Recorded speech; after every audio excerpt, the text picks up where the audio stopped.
all across the world, as you all know, there's been some protests at some of our embassies because of this nonsense movie, Innocence of Muslims, that an Egyptian Coptic guy made here in Southern California.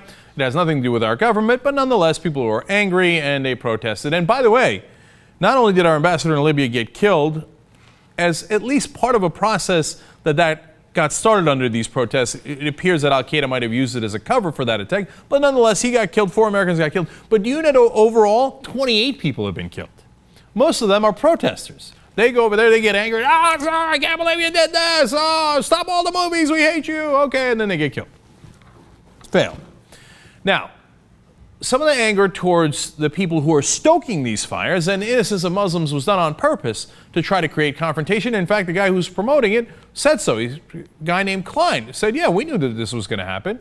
So they looked forward to it. In fact, the original posters for this movie, our producer on the Young Turks on the current show, Roland Warner, saw it, took a picture of it ahead of time because he was like, wow, what a weird poster up here in Hollywood. And it was called The Innocence of Bin Laden originally, and tried to bring Muslims in to see it so that they would then get offended and cause a confrontation. So there are some people who are clearly trying to do this. In fact, one of them is Pamela Geller.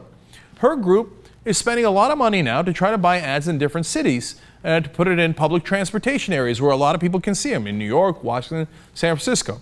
New York tried to stop her because the ads are so inflammatory, but they couldn't because a court ruled against them, saying she has freedom of speech rights. So now here's what the ad says. In any war between civilized man and the savage, support the civilized man. Support Israel. Defeat jihad. This is going and poking someone in the eye. Now, you have to understand the distinction between this and, for example, drawing cartoons. Drawing cartoons is a political statement you're making about the religion Islam. What Pamela Geller is doing is calling Palestinians and Arabs and Muslims, as she generally does, savages, labeling a whole people, no matter what they believe, not really going after their ideology, going after their personhood, saying if you're in that crowd, I don't think you're a human being, I think you're a savage.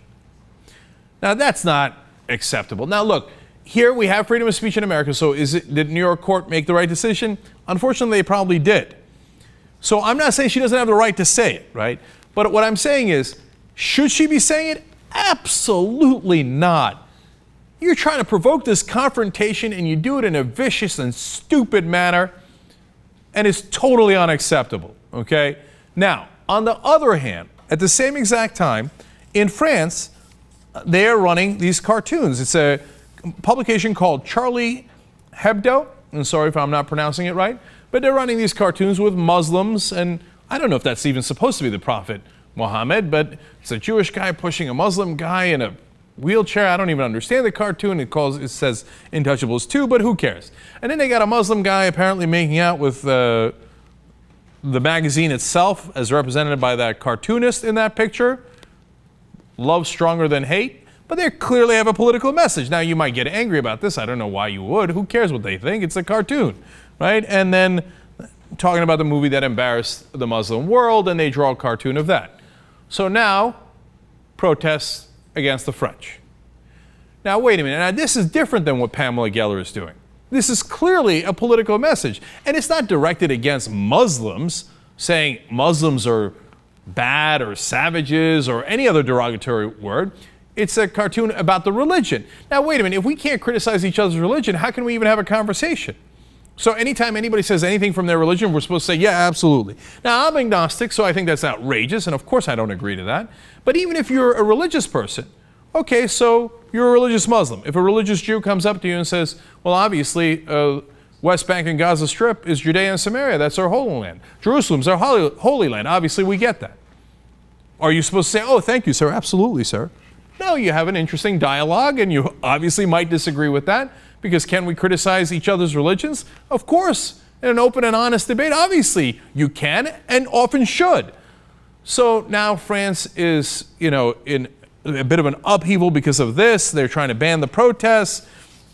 And there's a Muslim man in France, Mahmoud Ghazlan. He's a spokesman for the Muslim Brotherhood, and he says, well, look, quote, if anyone doubts The Holocaust happened, they are in prison. Yet if anyone insults the Prophet, his companions, or Islam, the most France does is to apologize in 2 words. It's not fair or logical.